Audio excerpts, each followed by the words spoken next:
Hello दोस्तों, गुज़िस्ता lecture में हमने जीन बोर्डिन के कंसेप्ट ऑफ सॉवरेनिटी पे हमने बात किया था। आज हम जो है ना उसके जीन बोर्डिन के कंसेप्ट ऑफ सॉवरेनिटी के क्रिटिसिज्म ज़रा करते हैं। उसमें हम जो नकाइस हैं या कन्फ्यूजन्स हैं उनको ज़रा हाईलाइट करते हैं।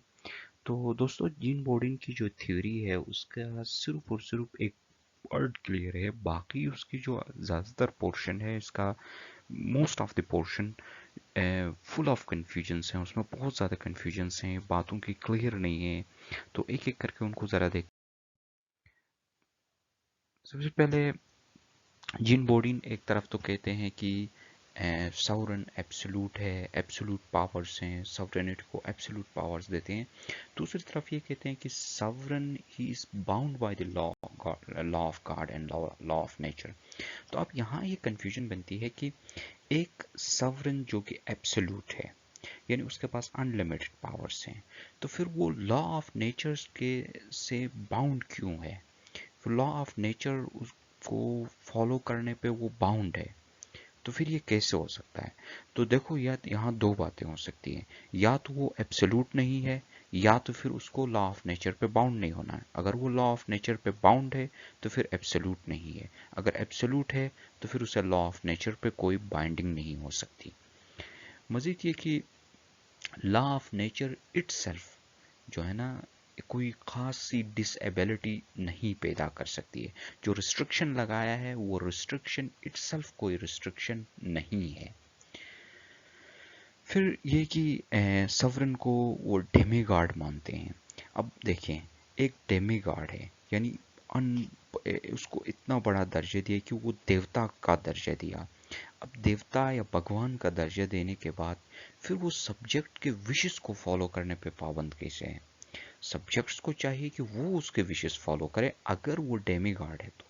नहीं, फिर अगर वो डेमीगॉड नहीं है और उसे सब्जेक्ट के विशेस को फॉलो करना है, तो फिर वो डेमीगॉड नहीं रहा। तो या तो वो डेमीगॉड हो सकता है या उसे सब्जेक्ट के विशेस को फॉलो करना होता है। तो यहाँ अगेन एक बहुत बड़ी कंफ्यूजन पैदा होती है। और फिर आपको पता है, हमने उस पे जो है ना रिस्ट्रिक्शंस पढ़ते हुए कहा था कि लॉ ऑफ सक्सेशन है फॉर एग्जांपल, तो उसको वो ब्रेक नहीं कर सकता है। तो देखिए, एक मनार्क एक लॉ बनाता है कि सक्सेशन के रूल्स के मुतालिक, फिर वही मनार्क या उसका कोई सक्सेसर उसको कैसे ब्रेक नहीं कर सकता है? अगर मनार्क की पावर सेम है तो जो उससे पिछला मनार्क था वो बात वाले मनार्क में पावर सेम होना चाहिए। तो एक मनार्क का बनाया पावर खुद मनार्क कैसे नहीं तोड़ सकता? तो ये अगेन यहाँ कंफ्यूजन मौजूद है। उसके बाद फिर सॉवरेन एब्सोल्यूट पावर है, ये बात ठीक है एक तरफ का। दूसरी तरफ कहता है कि आप प्राइवेट प्रॉपर्टी में इंटरफियर नहीं कर सकता। तो यहाँ फिर दो बातें होती हैं।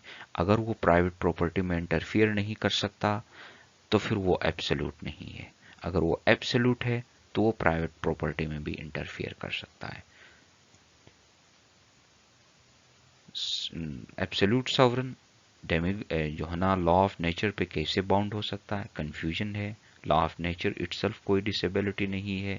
डेमीगॉड लोगों के विशेस को फॉलो करने पे पाबंद क्यों होना चाहिए? सक्सेशन को वो क्यों ब्रेक नहीं कर सकता? और फिर एब्सोल्यूट पावर प्राइवेट प्रॉपर्टी में कैसे इंटरफियर नहीं कर सकता? तो ये वो कंफ्यूजन्स हैं जिसकी वजह से जीन बोर्डिन की थ्योरी ऑफ सॉवरेनिटी कंफ्यूजन से बरी बन जाती है।